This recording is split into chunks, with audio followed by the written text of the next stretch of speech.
Με 3 μυστικά, ένας αρωματικός, ζουμερός και απόλυτα σαρακοστιανός χαλβάς, όπου το πορτοκάλι δίνει φρεσκάδα και ισορροπεί τέλεια τη γλύκα του σιμιγδαλιού.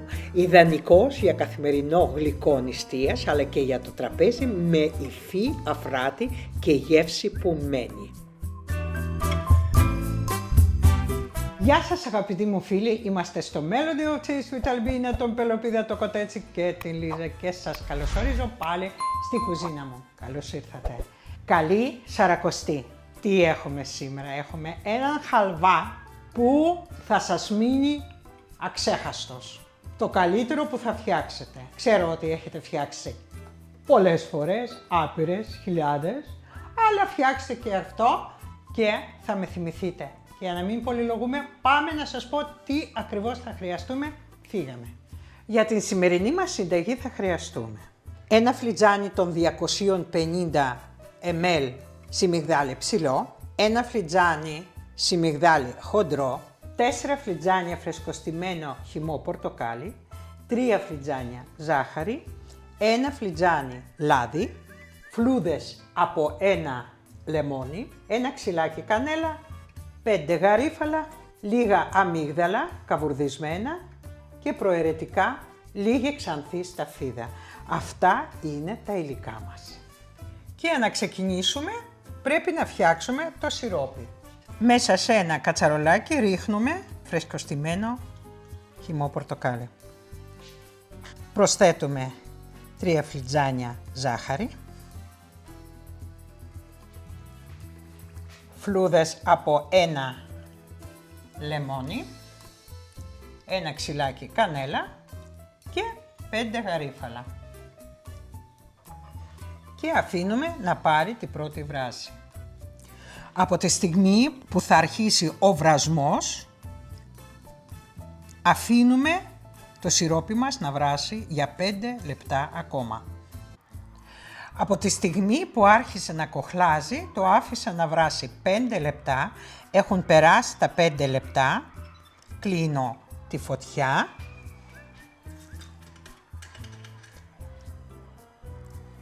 Αφήνω λίγο να ηρεμήσει σε κλειστό μάτι. Με μία τρυπητή κουτάλα αφαιρώ φλούδες από λεμόνι, ξυλάκι κανέλας και γαρίφαλα. Αφού έχω αφαιρέσει όλα αυτά που έχω προσθέσει, τα αρωματικά μας και μπαχαρικά, αποσύρω λοιπόν και ξεκινάω να φτιάχνω το χαλβά. Παίρνω μία κατσαρόλα κατά προτίμηση βαριά με χοντρό πάτο, ανάβω και ρίχνω μέσα το λάδι που είναι ένα φλιτζάνι των 250 ml. Έχω βάλει λίγο ένα δάχτυλο ελαιόλαδο και το υπόλοιπο ηλέλαιο. Αφήνω να ζεσταθεί. Αφού έχει ζεσταθεί το λάδι, προσθέτω το σιμιγδάλι.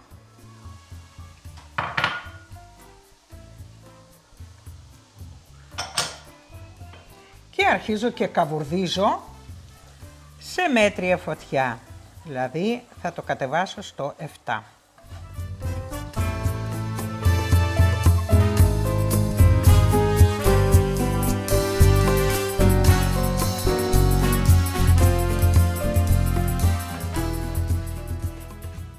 Θα καβουρδίζω περίπου 1/4 μέχρι θα αποκτήσει ένα λιγάκι πιο σκούρο, λίγο πιο χρυσαφί χρώμα.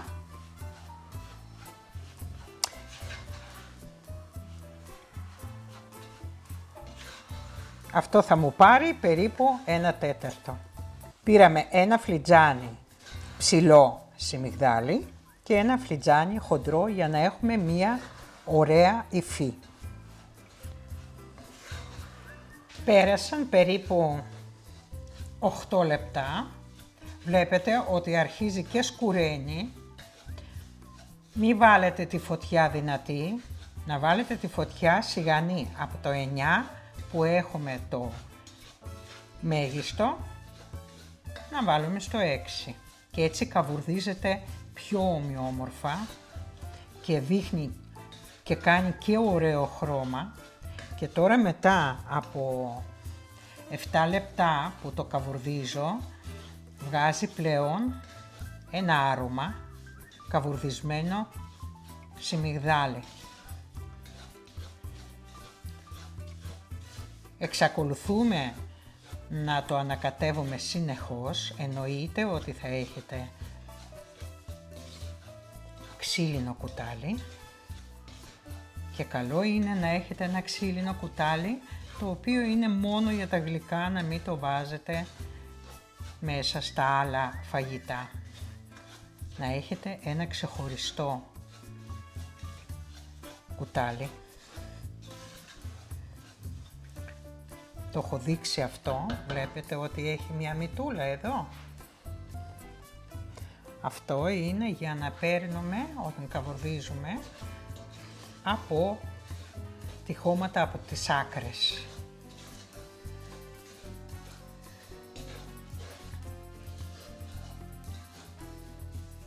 Και εξακολουθώ να το καβουρδίζω. Βλέπετε πως έχει αλλάξει πλέον το χρώμα, είναι αυτό το χρυσαφί το ωραίο. Μου έχουν μείνει 5 λεπτά να καβουρδίσω. Σε αυτό το σημείο, αν θέλετε, βάζετε μία χούφτα σταφίδα και το δουλεύετε για τα υπόλοιπα 5 λεπτά, για τα τελευταία 5 λεπτά, το δουλεύετε μαζί με σιμιγδάλι. Ένα μυστικό για να παραμένει το αμύγδαλο που είναι καβουρδισμένο και που είναι κρατσανιστό, να παραμένει κρατσανιστό, να μην ποτίσει με τα υγρά, να μην νοτίσει με το χαλβά και μαλακώσει το αμυγδαλάκι. Θα σας δείξω τι θα κάνω στη συνέχεια. Γιατί έβαλα τη σταφίδα 5 λεπτά πριν ρίξω το σιρόπι, είναι, βλέπετε ότι φουσκώνει και κάποια σκάνα και δίνω χυμό. Αυτό που έχει το σταφύλι μέσα, παρόλο που είναι αποξηραμένο, δίνει περισσότερη γεύση. Πέρασε 1/4 και αρχίζω και προσθέτω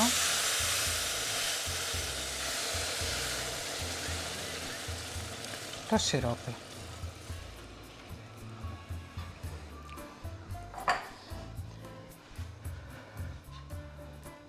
Και τώρα το ανακατεύουμε συνεχώς για να φουσκώσει το σιμιγδάλι, να απορροφήσει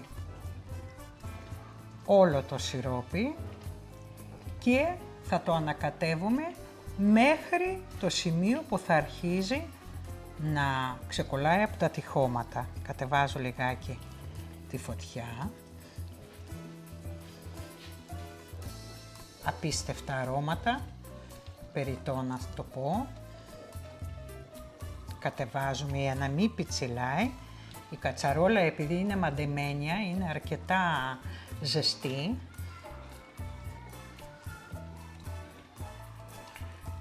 Και κρατάει τη θερμότητα όσο είναι πάνω στο μάτι. Γι' αυτό καλό είναι, αν είναι μαντεμένια, να έχετε, τώρα εγώ το έχω κατεβάσει στα 4.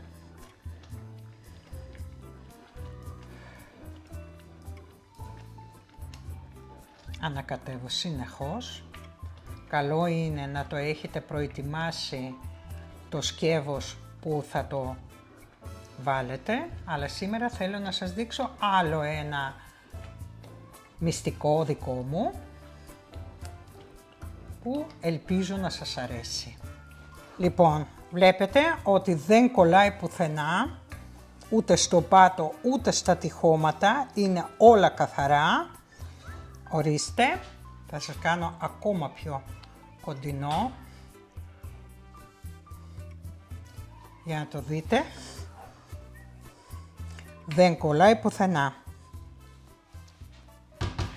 και είναι έτοιμο.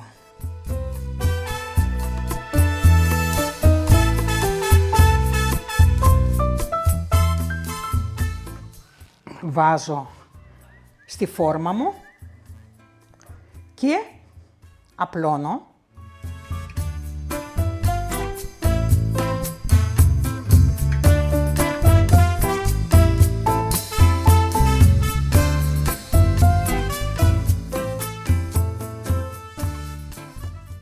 Απλώνω το χαλβά μου.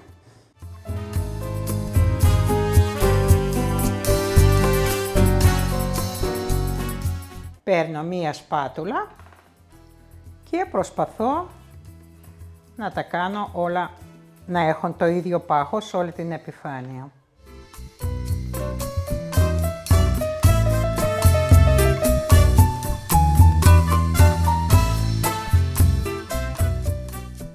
Αφού το έχω σιώσει, εδώ αρχίζει το μυστικό με το τραγανό αμυγδαλάκι. Αφού έχουμε ισιώσει την επιφάνεια, αφήνουμε 2-3 λεπτά να ηρεμήσει λιγάκι πριν ξεκινήσω να βάζω το αμυγδαλάκι. Και για να μείνει το αμυγδαλάκι τραγανό όπως είναι, που το έχω ψήσει, αφού θα έχει λίγο κρυώσει ο χαλβάς, θα κάνουμε ωραία λουλουδάκια. Λιγάκι βυθίζοντας το μέσα, λιγάκι. Και έτσι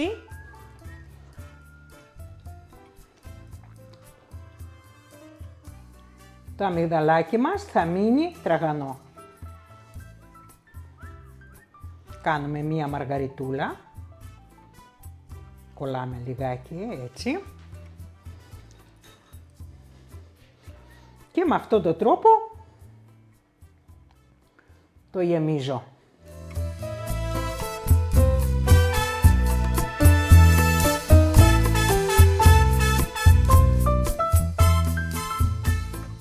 Το αμύγδαλο το έχω καβουρδίσει και είναι πολύ τραγανό.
Και θα κάνουμε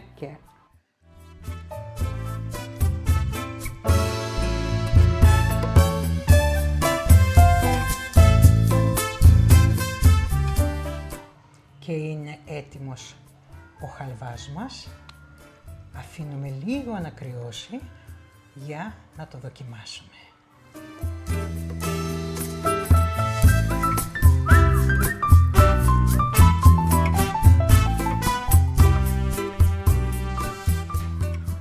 Και τώρα θα το σερβίρουμε. Παίρνω ένα μικρό κομματάκι από εδώ.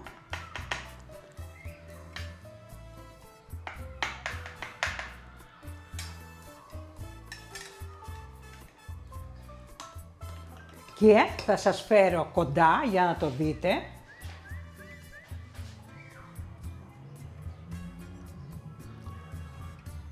Βλέπετε πόσο λαχταριστό είναι και λεπτό.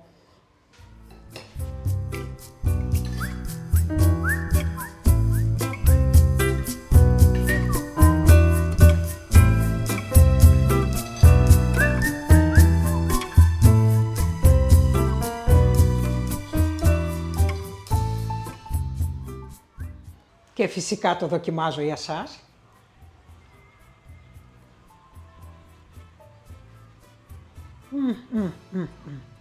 Και το αμυγδαλάκι.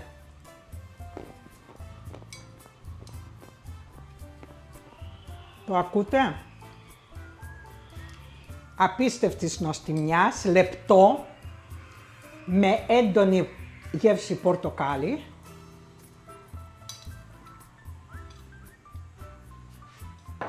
Και εννοείται, κόλλα 5, Αλβίνα, κόλλα 5 και μπράβο σου. Και μπράβο και πάλι, γεια στα χρυσά σου χέρια. Ναι.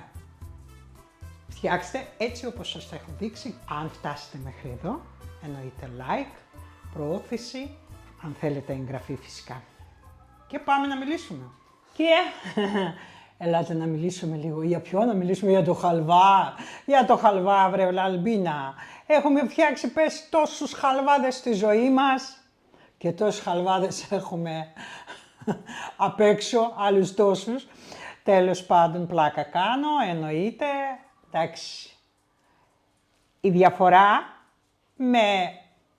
με αυτό που έχουμε συνηθίσει να φτιάχνουμε, που το βάζουμε σε φόρμα του κέικ, είναι ότι αυτός είναι πολύ πιο φίνος, να το πω. Και γιατί, όχι μόνο από εμφάνιση που βλέπετε, εννοείται ότι μπορείτε να το κάνετε και σε μια στρογγυλή φόρμα και εννοείται αν σας αρέσει η κλασική μορφή που είναι σε φόρμα του κέικ, να το φτιάξετε έτσι όπως το ξέρετε. Λοιπόν, το θέμα είναι ότι εδώ δίνω 2 tips, τα οποία είναι το πορτοκάλι.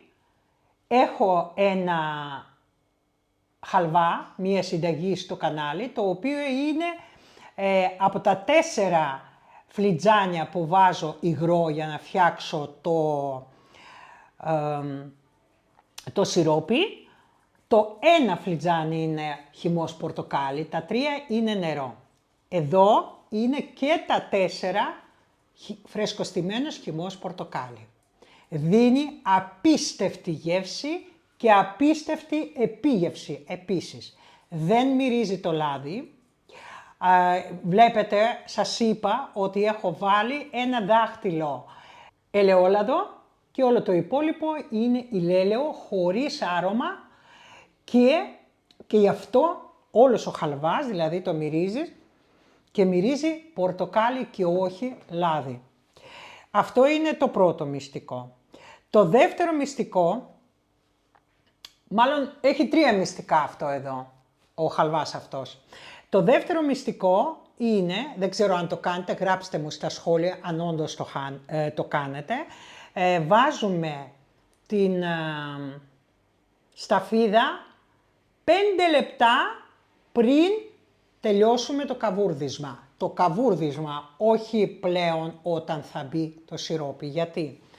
Όπως είναι η ρόγα του σταφυλιού, βλέπετε ότι είναι αφυδατωμένη η σταφίδα. Όμως, όσο αφυδατωμένη και να είναι, έχει κάποια υγρά μέσα και όσο το καβουρδίζεις αυτό φουσκώνει και κάποια από αυτά σκάνε, κάποια, όχι όλα, και βγάζουν από μέσα το άρωμα και τα έλαια από την σταφίδα.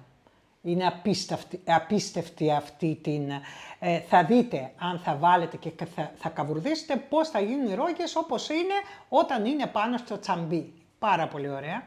Λοιπόν, και δίνει την γεύση, περισσότερη γεύση η σταφίδα. Γιατί αν τη σταφίδα θα τη βάλετε όπως είναι, την ώρα που πλέον θα βάλετε το σιρόπι και θα ανακατεύετε κτλ, η σταφίδα θα παραμείνει όπως είναι. Θα την νιώθετε, εννοείται γι' αυτό και την βάζουμε, όταν θα την γεύεστε, όταν θα την δαγκώνετε, τότε θα καταλάβετε. Ενώ έτσι έχει και το άρωμά της μέσα στο σιμιγδάλι. Αυτό είναι το δεύτερο. Το τρίτο είναι το αμυγδαλάκι. Το αμυγδαλάκι το καβούρδισα και είναι πολύ τραγανό. Κοιτάξτε. Ακούτε. Έτσι θα μείνει το αμυγδαλάκι, αν θα το κάνετε με τον τρόπο που έφτιαξα εγώ. Μπορείτε να κάνετε οποιοδήποτε σχέδιο σας αρέσει, αλλά να είναι πάνω στην επιφάνεια, να μην μπει μέσα στο χαλβά. Έτσι, γιατί έτσι νοτίζει και μαλακώνει. Και εμείς θέλουμε το αμυγδαλάκι να σκάει στο δόντι.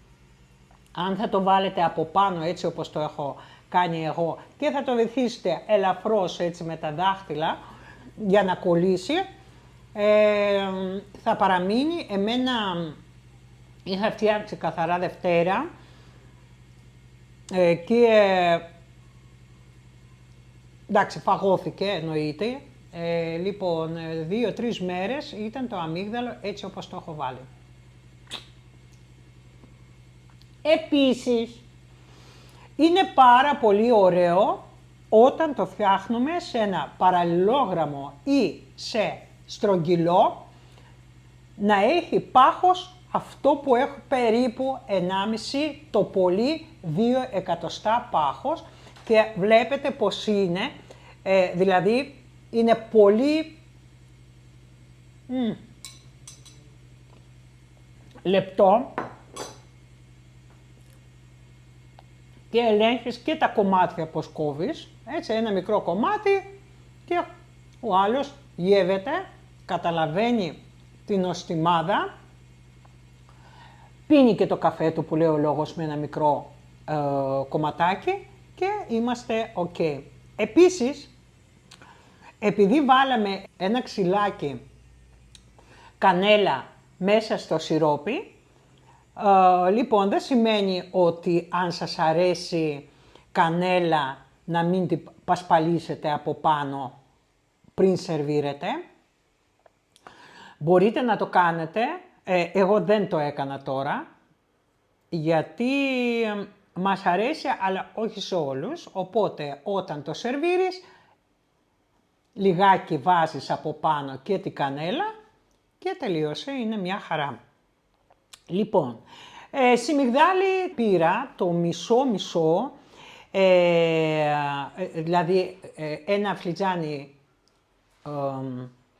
ψηλό, ένα φλιτζάνι χοντρό. Γιατί αυτό έτσι γίνεται μία υφή πολύ πιο ευχάριστη και στο δάγκωμα και στην εμφάνιση. Δηλαδή, αν θα βάλουμε μόνο ψηλό, λασπώνει, έτσι. Αν θα βάλουμε μόνο χοντρό, εντάξει, θα πρέπει να το βράσεις πάρα πολύ για να ποτίσει πάρα πολύ με νερό. Λοιπόν, όταν έχεις αυτά τα δύο, κάνουν μία υφή πολύ ωραία και πολύ σωστή. Λοιπόν, τι άλλο μπορώ να πω, εννοείται αν δεν σας αρέσει η σταφίδα μέσα στο χαλβά, μην τη βάζετε, δεν είναι απαραίτητο, σας είπα ότι είναι προαιρετικό, αμυγδαλάκι του αρέσει. Επίσης, αυτό που μπορείτε να κάνετε, λοιπόν, να το κάνετε και με κακάο. Ναι. Λοιπόν, την ώρα που θα βάλετε λίγο πριν ρίξετε το σιρόπι, να βάλετε ένα κουτάλι της σούπας κακάο και θα σας βγει σοκολατένιος. Εντάξει, πολλές λύσεις υπάρχουν, αλλά εγώ πιστεύω ότι τη στιγμή που εγώ δείχνω κάτι, το δείχνω επειδή το έχω δοκιμάσει, επειδή εμένα μου αρέσει και σας προτείνω σε μία πρόταση. Από εκεί και πέρα δεν είναι απαραίτητο ούτε να το αγαπήσετε, ούτε να το φτιάχνετε συνέχεια με τον τρόπο που φτιάχνω εγώ απαραίτητα, αλλά για να δοκιμάσετε κάτι καινούριο αξίζει τον κόπο. Όπως μου είπε μία κυρία στην προηγούμενη συνταγή με τα καλαμαράκια, της άρεσε συνταγή σε γενικές γραμμές, αλλά μου είπε ότι ήταν λίγα τα καλαμαράκια. Οκ, εγώ της είπα βάλτε όσο σας αρέσει. Δηλαδή το ότι εγώ είπα ότι θέλω μισό κιλό καλαμαράκια και 1 κιλό κρεμμυδάκια δεν σημαίνει ότι έχω βάλει και σφραγίδα πάνω, έτσι. Αν σας αρέσει να έχετε πιο έντονη γεύση από καλαμαράκια, Λοιπόν, κάντε 1 κιλό και 1 κιλό. Λοιπόν, αυτά παίζουν, δηλαδή στη μαγειρική μπορείτε να παίζετε με αυτά τα πράγματα, γιατί στην ζαχαροπλαστική είναι λίγο δύσκολο να αφαιρούμε και να προσθέτουμε τα υλικά, πρέπει να ξέρουμε ακριβώς τις αναλογίες και τα λοιπά για να μας βγει καλό αποτέλεσμα. Στη μαγειρική, δηλαδή εγώ μπορώ να πω ότι εγώ βάζω π.χ. στο οποιοδήποτε φαγητό μία πάπρικα καπνιστή. Και αν δεν σας αρέσει η πάπρικα καπνιστή, δεν θα τη βάλετε. Αυτό δεν σημαίνει ότι δεν θα σας βγει καλό φαγητό. Φυσικά και θα σας βγει καλό φαγητό. Ο κάθε ένας ακολουθεί τις διατροφικές συνήθειες που έχει ο ίδιος και η οικογένειά του. Το ότι είπε ο Άκης, το ότι είπε η Μαριό, ότι είπε η κυρία Τάδε, δεν σημαίνει ότι αυτό είναι έτσι ατόφιο, πρέπει να παίρνετε και να το. Εντάξει, πολλές συνταγές δουλεύουν. Πάρα πολλές όμως όχι. Έχω πάθει εγώ και πολύ παλιά, δηλαδή όταν εμπιστευόμουν τυφλά κάποιους επαγγελματίες σεφ, και παρόλο που εγώ μαγειρεύω αρκετά χρόνια, μου έβγαινε το φαΐτό, αν το άλλαζα και πήγαινα με τον τρόπο που ήταν απόλυτος αυτός που το παρουσίαζε, λοιπόν μου έβγαινε, δεν μου έβγαινε καλό το φαΐτό και το καταλάβαινε τα παιδιά. Λέει, τι έκανες εδώ και τα λοιπά. Λέω, έκανα έτσι. Λοιπόν, οπότε δεν μπορούμε να είμαστε απόλυτοι. Γιατί το λέω αυτό? Ας πούμε, σε όλους μας αρέσουν γεμιστά κολοκυθάκια με κιμά. Έτσι, αυγολέμονο, πολύ μας αρέσει. Καλοκαίρινο, ωραίο φαγητό, ελαφρύ κτλ. Κάποιοι βράζουν το κολοκυθάκι πριν το γεμίσουν με κιμά. Έτσι. Εγώ δεν το βράζω. Λοιπόν, γιατί θέλει αρκετή ώρα, δηλαδή όσο χρειάζεται ο κιμάς να ψηθεί, αν ο κιμάς είναι ομός, τόση ώρα χρειάζεται και για να ψηθεί να γίνει μαλακό το κολοκυθάκι. Οπότε, εάν θα το βράσουμε πριν, μέχρι να ψηθεί και ο κιμάς μέσα, αυτό θα διαλυθεί, θα γίνει νιανιά. Καταλάβατε τι λέω? Λοιπόν, και έτσι είναι πάρα πολλά. Το κάθε λαχανικό, κάθε ζαρζαβατικό θέλει το χρόνο το συγκεκριμένο. Το ότι βράζουμε τις πατάτες, λέμε τώρα, θέλουμε, 20-25 λεπτά να βράσουμε, το καρότο θέλει λιγάκι παραπάνω. Εντάξει, περίπου το ίδιο χρόνο. Ή αν βράσετε κολοκυθάκια θέλουν λιγότερο. Οπότε δεν μπορούμε, αν όλα αυτά τα υλικά τα χρησιμοποιούμε, λοιπόν, να βάλουμε την ίδια ώρα. Όλα θέλουν σταδιακά και την ώρα τους. Λοιπόν, γι' αυτό σας λέω, γιατί έκανα αυτή την παρένθεση, οτιδήποτε θα σας πω εγώ, αυτή είναι προσωπική δική μου άποψη και γεύση. Από εκεί και πέρα, αν δεν σας αρέσει να κάνετε το σιρόπι με όλο από χυμό πορτοκάλι, μην το κάνετε, κάντε μισό-μισό, κάντε 1 φλιτζάνι χυμό, 3 νερό ή 2 και 2 ή 3 πορτοκάλι και 1. Δεν θα χαλάσει τίποτα, δεν θα χαλάσει η συνταγή, απλά δεν θα έχει τόσο έντονη γεύση και άρωμα πορτοκαλιού όσο είναι στο δικό μου. Επίσης, αυτό που ήθελα να πω, επειδή ξεκινήσαμε μάλλον καλή σαρακοστή σε όλους, θα σας δείχνω κάποια νηστίσιμα, αλλά όχι όλα. Γιατί μέχρι το Πάσχα, δηλαδή υπάρχει κόσμος ο οποίος δεν νηστεύει και υπάρχει αυτός που νηστεύει. Έτσι. Κάποιες μέρες είναι αυστηρή η νηστεία, χωρίς το λάδι, ξηροφαγία. Λοιπόν, κάποιες όμως επιτρέπεται λίγο λαδάκι. Όμως, ξέρετε πάρα πολύ καλά ότι πολλά φαγητά βγαίνουν εξίσου καλά αν δεν θα το βάλουμε λάδι. Και σε αυτό το σημείο θέλω να μου πείτε αν θέλετε να σας φτιάξω, θέλω να μου γράψετε αν θέλετε να σας φτιάξω μία αγιορείτικη συνταγή μοναστηριακή τύπου Μπριάμ, η οποία στη συνέχεια θα σας πω όταν θα το φτιάχνω, λοιπόν, κάποιες λεπτομέρειες. Πείτε μου, γράψτε μου αν θέλετε να σας δείξω αυτή τη συνταγή στο επόμενο βίντεο για την Κυριακή. Νηστίσιμη, μοναστηριακή. Λοιπόν, αν φτάσατε μέχρι εδώ και σας άρεσε η συνταγή, περιμένω τα like σας, τα hype σας. Αν σας άρεσε γενικά το περιεχόμενο του καναλιού και δεν είστε εγγεγραμμένοι, θα χαρώ να εγγραφείτε. Να στέλνετε το βίντεο στους φίλους σας, φίλες σας, να προωθείτε το βίντεο στα social. Λοιπόν, και πολλές φορές λέω, τσεκάρετε αν παραμένετε εγγεγραμμένοι και αν έχετε πατήσει το καμπανάκι για όλες τις ειδοποιήσεις του καναλιού. Εδώ σας αποχαιρετώ. Ήμασταν στο Melody of Taste του Ιταλμπίνα. Πελοπίδα το κοτέτσι, τη Λίζα. Μπράβο το κοριτσάκι. Μπράβο. Τη Λίζα και σας στέλνουμε την αγάπη μας. Να είστε καλά. Γεια σας.